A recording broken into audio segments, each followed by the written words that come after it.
Hello, my name is Emmanuel Atiba. I'm the STEM.Positive Disruptor, and I have on my platform here as conversation a special guest, Emmanuel Atiba.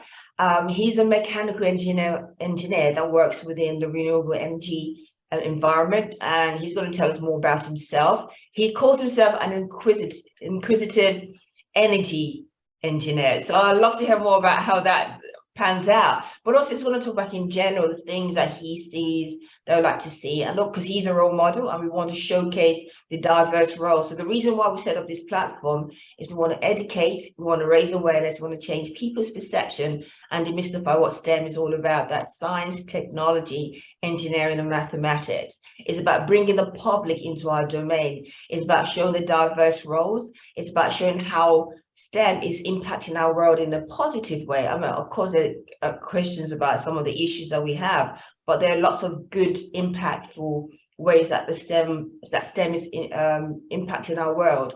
But also, we want to do is encourage more young people to consider STEM, that's science, technology, engineering, and mathematics. So, without further ado, welcome, Emmanuel. It's good to have you on board. So, please tell us more about yourself. Thanks for having me, Margaret. A bit about myself. As you started, I'm a mechanical engineer by qualification. I happen to be fortunate to have a BEng mechanical engineering and a MEng as well. That's something that stood as a platform for which I solidified my engineering expertise. And thereafter, I sort of wanted something a bit in the management sector. So I went for another master's again in metals and energy finance, which now it's like a precursor to what I do within the renewable energy space. So currently, I'm a project manager, and what I do within my day-to-day role is working for project developers that want to set up onshore wind farm projects and solar farms within the UK. So that's a bit of mix between my current trade, and aside that, I love to be inquisitive as it is there, and that's drawn me towards being a STEM ambassador and to take up more volunteering roles that cut between my interest as a mechanical engineer and what I can give back as an inspiration to those who are looking up to STEM roles as well. Amazing. Do you know, I do love the fact. So you mentioned that you help organizations. So do you work? I know you're a project manager within the whole scheme of things, but you also work as I'm assuming you have to be a consultant as well because you've got to advise them about turbine and everything else. So can you expand on that and how does that work? Because what we want to do is showcase the different roles within our STEM world. And so if you can explain just very briefly what it entails to be that. Sure. The overview and a bit of breadth with what I kind of do within the renewable energy sector is working within the planning and consenting phase of projects. So before huge wind turbines that sit at about 180 meters to tip, there have been a lot of underground works in terms of the permitting and consenting with the local authorities, the kind of approval you need to get from certain regulatory bodies, and also the consultants that will put this across board. So it sort of starts with, I sit within the planning side and I also exercise projects as they move through their life cycle towards development. And to give a snippet on that, that would involve some days having to organize the works of some consultants that are going about doing ecological surveys. So see that they've got good risk assessments and good approvals between parties that are needed before such surveys can go on. And those parties are encompassing, it could be the landowner, it could be getting some agreements within the council authority itself. So that's one side within between my role, mediating between consultants and the expertise for that side of the development. And to sort of move onwards, because there are a host of projects that I tend to manage within the company's portfolio itself, there are also much more matured projects that have gotten planning approval. And what that means is the local authorities have signed off to say, yes, you could put maybe your solar farms here, you could put your wind turbines at for 25 years, and you could be spinning and generating electricity. So in that case, it doesn't just go almost immediately like the snap of the finger that you've gotten approval, then you can actually bring the next day the turbine components there. It doesn't work that way. So what I tend to do in my role is to exercise the duties between those contractors, what will be the due diligence for them to bring it there. And this now takes me a bit to make a recap between some of the things I do as a mechanical engineer, to bring in my CAD expertise, to highlight some places like critical pinch points that would be hindrances or difficult to bring these large components like the blades, and which are the abnormal loads. And if possible, that they couldn't go past some narrow buildings and maybe some electrical poles or street furnitures.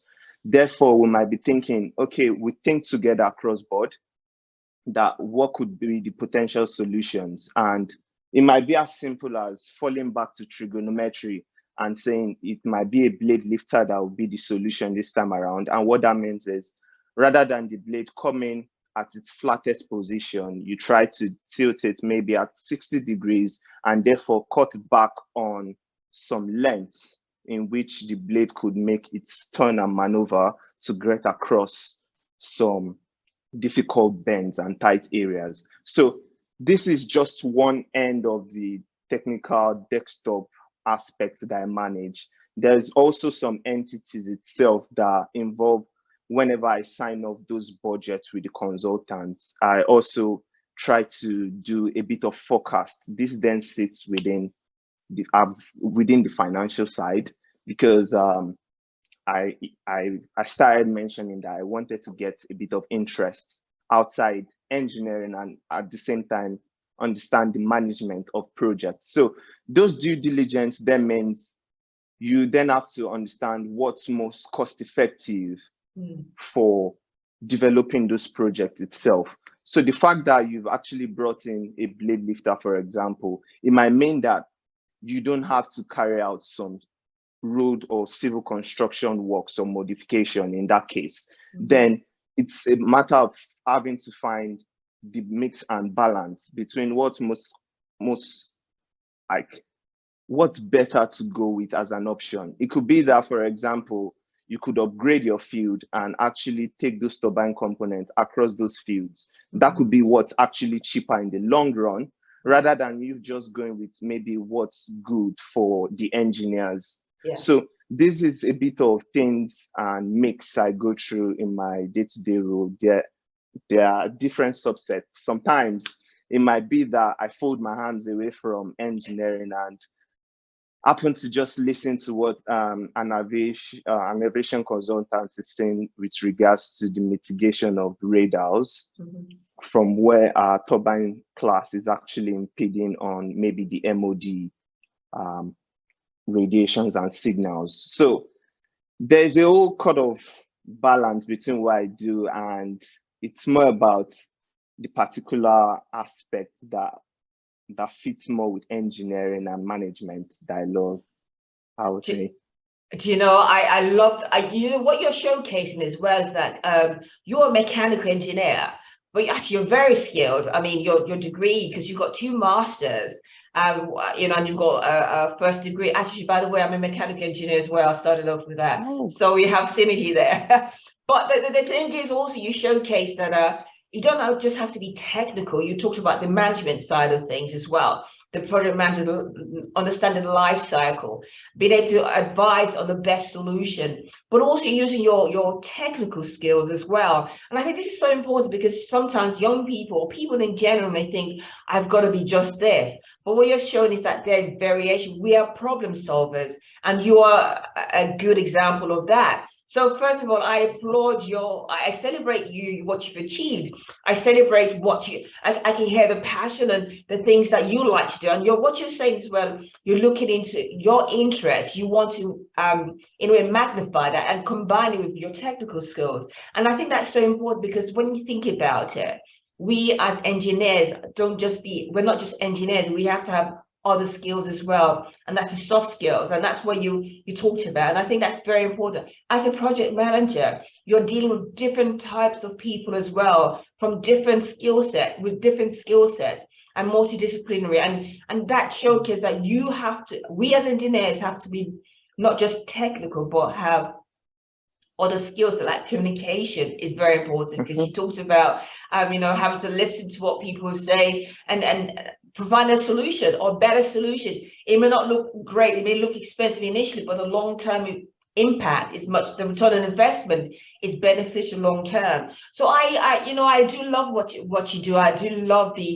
I can hear the passion. It's, as you kept saying, I like to lean onto what I like to do. And I think it's so important where young people are concerned, that if you know what's your passion, knowing yourself enables you to travel that journey and get to the place where you can then enjoy, have a win-win, where you're still using your technical skills, but you also enjoy the other aspect of it. And it also means you're evolving, because you're not just one thing, you are a multitude of things. And so that to me, Emmanuel, I'm really impressed. I'm really impressed with how you see things and your vision to moving it forward. And I believe you're also a strong role model that people could look at. Young people, even old people, people of all ages, not old people, can look at you, because it is true. Because sometimes we look at ourselves and think that, what do I have? What added value am I bringing in? But you're adding value. You're showing that there's much more to you than just this. So I thank you. And I said, I'm applauding and celebrating what you've achieved as well. So based on what you have seen and based on how you've moved forward and how your career's evolved, how long have you graduated? It's just a few years, isn't it? It's about it's about 3 years since I graduated. Okay, so you're still a young graduate, so it's good. But what I'm saying, when I say young, I mean, of course, young, age is all relative, but you're still maybe young professional. Yeah, I like that. Well, you're a young professional, but it also doesn't matter even if you're young in age as well. What I'm just saying is that there are going to be people who, because not everyone will go from primary, secondary to university. Some people go to work and come back into the environment and study. So it's okay to do that. And so based on your experience and has it been an easy journey for you? Just in general, because sometimes people look and they think, oh, it's straightforward and you enter. Is it? From your perspective, what are the issues you have faced? Because what I want you to do also is give us some solutions as well. Yeah, I like how you've summed up some things in terms of my background there. But to your question, has it been a kind of straightforward journey? The answer is a yes and no, because context needs to be brought on board as to how I moved from point A with my academics to where I found myself within my current career. It's not been that straight route. It's had some of its detours, and I would highlight some there. And well, I saw myself as someone that would maybe go through the most traditional routes, get maybe the bachelor's, get the master's, get the PhD, and eventually become a professor someday. That's always been the aspiration of maybe my family members. But for myself, I looked at it that what should be more satisfying, and I was opportuned to finish with the first class degree with the bachelor's. Therefore, I thought that opportunity came forth. It opened the door to get the scholarship for the 2 successive master's program. And it was also fortunate because I feel it's good to lay a while the sun shines. So people, friends, well, I listened, and people will say, take your academics serious, and I was so studious. But at the same time, I wanted to find that balance between not just being the nerdy type, having to socialize Of and course. cut the commercial skill set itself. And that way, it meant that I a bit take a spin from my personality type, which was the INTJ person that could be a bit melancholic and not want to ask questions. And I saw that I suffered from that deficiency, which was where being overly self-reliant, and that made me not to ask so much questions. So it meant it might be that I needed to have solutions or answers to some things, but I just go about with my head knowledge and finding the answers for myself. But speaking with some mentors I found on board within my academic journey, they told me that you aren't just best with one brain. So try to stand on the shoulders of giants, people that have gone ahead. And that made me find 3 mentors. So mentors within my personal life, mentors within my professional life, in terms of someone who is also a project manager and someone who's also within that same energy sector that could actually give me something tailored to what I need for the next step of my journey. And the third is someone that could relate with my background from the Black and minority ethnic group. And yeah, I can see you nodding there because it's quite relatable, because I've touched on a point on communication skill not being so strong for me, and having to also reflect on some of my weaknesses. So, and that made me come to a critical point whereby I needed to use most of the opportunities available. And this is where I would like to actually speak to young, maybe graduates or people coming aboard into maybe the industry. Try to put yourself out. And when I mean put yourself out, is there are a lot of programs out there. Like, take for example, while I was at Imperial, then there was always a career fair event that happened almost weekly. And I tried to get some buy-ins there just by going to network, such that I could furnish such skill sets to know what's happening before I get onto the industry. So that way I could hit the ground running. I knew what some pain points from lots of targeted energy sectors or companies, even before I got to apply to them as a company. So this was something that is quite useful. And just to kind of put as a summary, I would say what actually, in fact, got me in my current job was through networking. And I would say, don't just rely on what you know. Try to speak with others that have been there.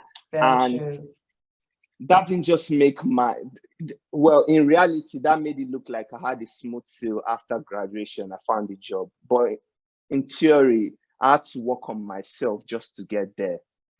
Do you know, you made a very good point, and I think this is where most people struggle, is knowing yourself. And I think in a way you had to get out of your shell and get yourself out and expose, not when I say expose, but mingle. As you mentioned, networking. It's about talking to different people as well. And you mentioned about getting 3 mentors, people within that field you wanted to get into, people that look like you, because that's basically what you said, people, your background, and then people that in your field, in the energy field. And I think that's so important. I think sometimes young people do not know where to go. And you mentioned about when you were at Imperial, you know, they had job fairs or career fairs on maybe literally on a weekly basis.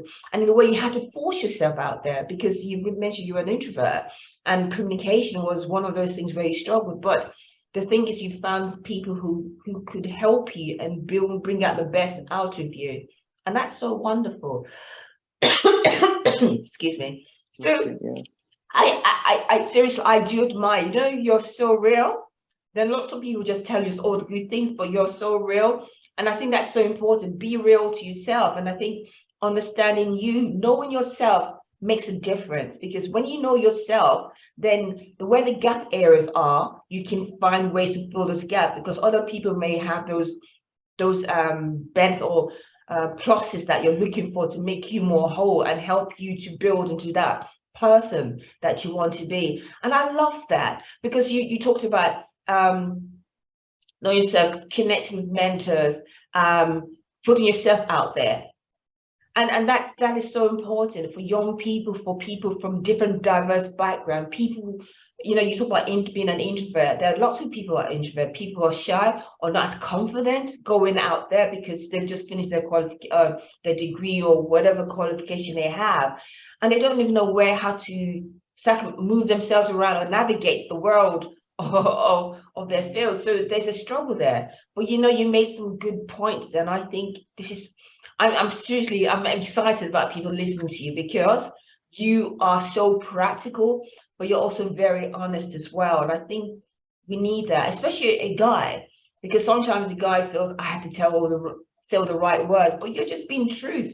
You've been honest about your journey, and I think that would help in a way give other people confidence that if you can do it, I can do it too. You are exactly, and you are a wonderful role model that that people aspire to be like, because then they said, well, hold on, he went through these issues and he was able to overcome that. It's not perfect world yet, but he's heading in the right direction, and to me that is great.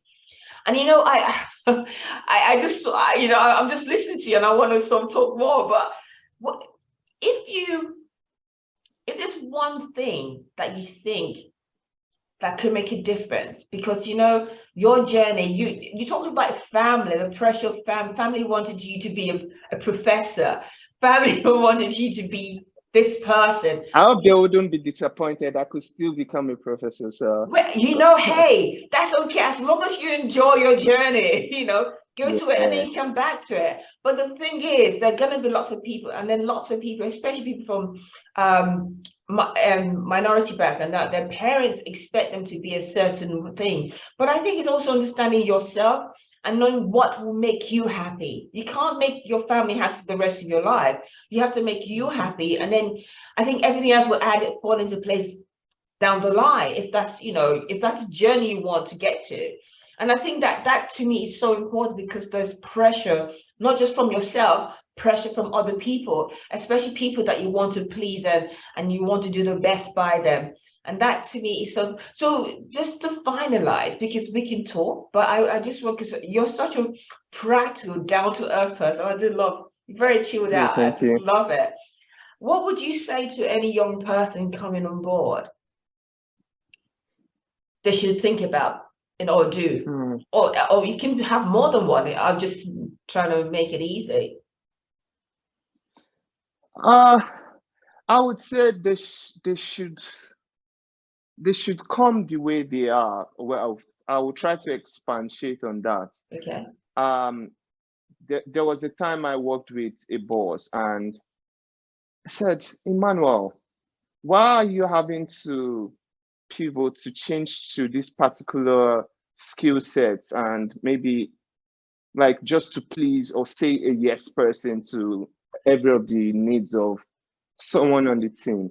How about you be comfortable and be sincere with yourself, and don't hide anything? Be honest. If their expectation you've got to meet, tell it the way it is. And not that you become truthful to a fault, but it's a matter of having to be honest to people. And that kind of boils down to the fact that know your core values. My own core values are DOE, discipline, honest, openness, and empathy, or maybe Department of Energy. That's how I crown it. So amazing. Know I your love values. It. Yeah. Know your values. Yeah. Know your values. That's what I would say. And try to stay to it so that you don't just fall for anything. Wow.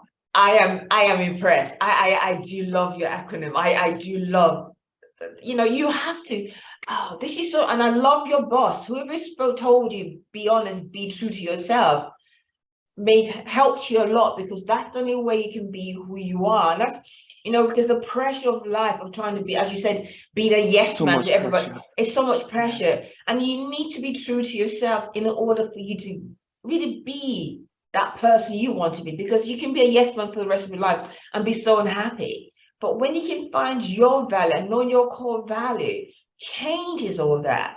And Emmanuel, I'm so grateful that you've come on board, because you put a smile on it. This is, but you do. And I'm not saying it just because. I'm saying because, as I said to you before, you're so chilled out and practical, very honest. I love people like that. I don't want you to be, that shows that you're not a yes person. You have to learn to be not that. Because I think it's very true, very important to know who you are. And that's what you showcased to me today. And seriously, I'm so proud of you. I'm so, let's see, I'm happy. You decided. I'm enjoying the energy. I'm trying to put it on as well. I'm really excited. Yeah. No, but you're an amazing guy. Seriously, I look forward to you to being a professor, if that's your end journey or one of your end journeys.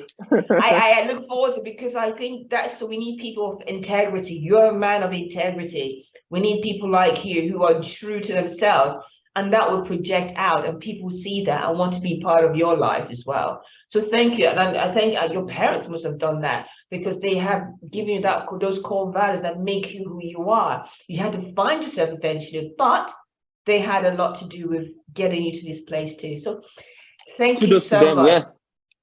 Yeah. Indeed. Well, thank you very much, Emmanuel, for coming on board. Thank you for having a conversation with us today. I really appreciate it. I really want everyone to listen to this. So look, listen to Emmanuel, subscribe to this, share it with everybody, let people know what it's like. And he's a great role model, someone that I'm proud to have been given this opportunity to know him. So thank you again, Emmanuel. Thank you so much. Thanks for giving me the floor. No and problem. Hope you have a good time. I will. So thank you again. This is Margaret Atiba, the STEM.Positive Disruptor. The reason why we have this platform is we want to educate, we want to raise awareness. We want to change people's perception and demystify what STEM is. That's science, technology, engineering, and mathematics. We want to bring the public into our domain and also showcase the diverse roles within our industry. So, for example, Emmanuel is a mechanical engineer that works within the renewable energy environment. But not only that, he's not just a technical guy, but he's also a management, a person who has developed his soft skills as well, because he's more rounded than just a person who's coming in with their technical skills. And the most valuable thing I've learned today, he said, know your core values, but he's also got an acronym which you have to listen to hear what he says, because I'm not going to give it away, because if I do, then you won't even listen to the podcast. So again, thank you, Manny, for such an enjoyable conversation. I'm so proud of you and I'm so impressed. And I've been watching your career as well, because I'm sure you'll be doing great things as well, not just in your environment, but beyond that as well. So thank you again very much for coming on board. Thanks so much. And I felt inspired as well. Thank you again. All right. Take care. Okay, thank you. Bye-bye.